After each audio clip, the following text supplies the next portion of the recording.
We want to bring in now political scientist, election analyst, and founder of the digital platform The Cycle, Rachel Bitecofer. She recently surveyed about 1,200 Georgia voters on election 2020 and the Capitol riot, and has also been listening to this previous conversation. But let's start with what you found out with the work you've done looking at the election and the riot.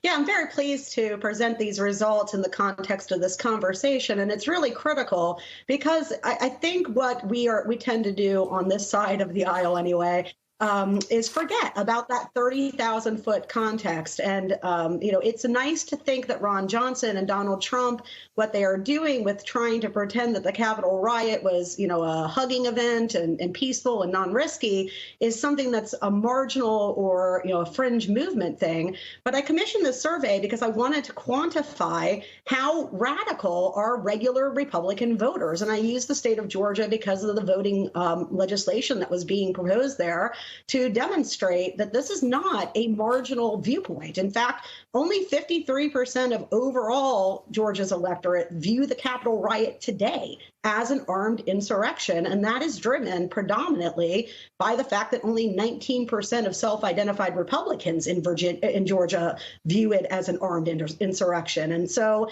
it's not Ron Johnson and Donald Trump.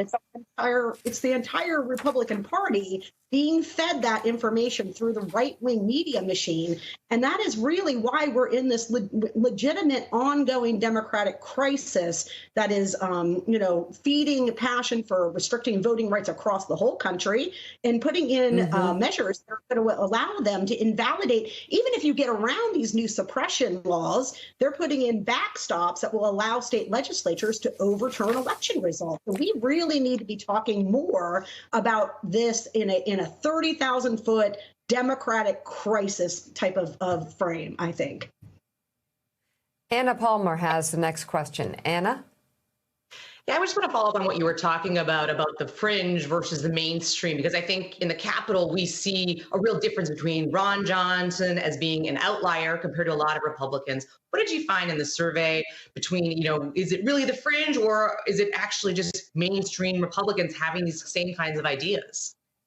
Yeah, let me give you some startling data, Anna. It's because it is really startling. 12% of Republicans in this data say that Joe Biden legitimately won the election. OK, so so those are Georgia voters. And although we see a pretty robust rejection in data about these specific voter laws, I can tell you now that when it comes to Election Day in 2022, these Republicans are going to vote for Republican candidates. So it may be that, when they're in the Capitol, our elected Republican elites who aren't in that Johnson frame are telling reporters, gosh, I'm so uncomfortable with the direction of the party. They are being pushed very heavily by these gerrymandered districts.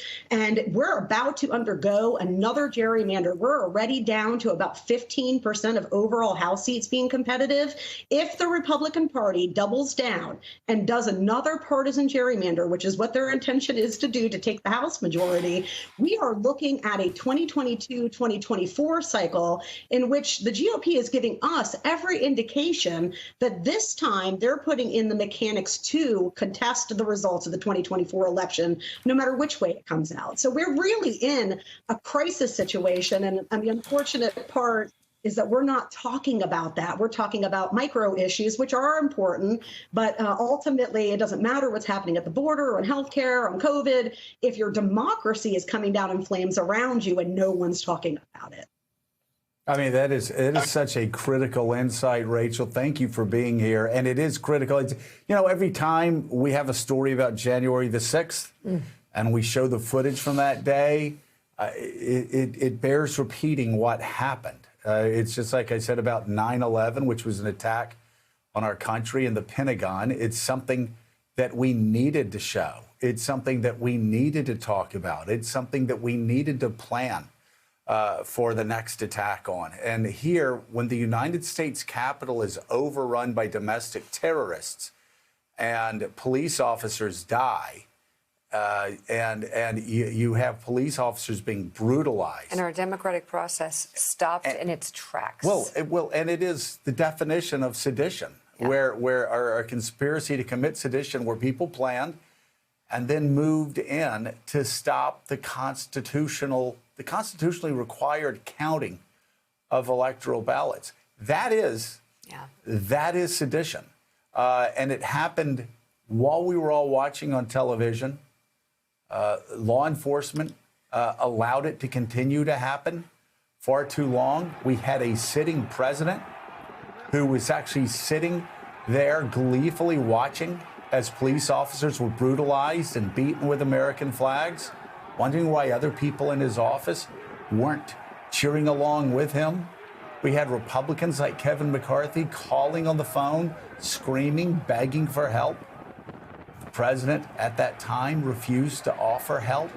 Had other Republican members of Congress who actually served overseas in uniform calling, asking the president for help. We had a vice president of the United States being chased around, people chanting, "Hang Mike Pence," his family hiding away from the mob. And but for the actions of an extraordinarily tactical, strategic Capitol Hill police officer, we probably would have had a confrontation between the mob and members of the United States Senate. So, Rachel, you're right. We can never forget. And we have to see what's happening, not just in Georgia, but all across the country, as a continued effort to prop up a Republican Party that obviously believes it can now only win by anti-democratic measures. This is very simple battle. You've got people fighting for the Constitution. And on the other side, you have people fighting to undermine the Constitution. You have people fighting for an expansion of Western liberal democracy. And you have people on the other side who are illiberals, who don't want American democracy, Western liberal democracy to expand because they know they don't have the numbers to win. They've lost the popular vote in 7 of the last 8 presidential elections. Might be 8 out of the last 9. I'll have to check on that. But Mika, Rachel is right. Yes, it's important to look at specific issues that we're debating, that we're going through every day. Yeah. But this all happens against a dark backdrop of January the 6th. Hey, thanks so much for watching our YouTube channel. You can follow up on today's top stories and breaking news, or catch up on your favorite MSNBC shows all in one place. Download the NBC News app today.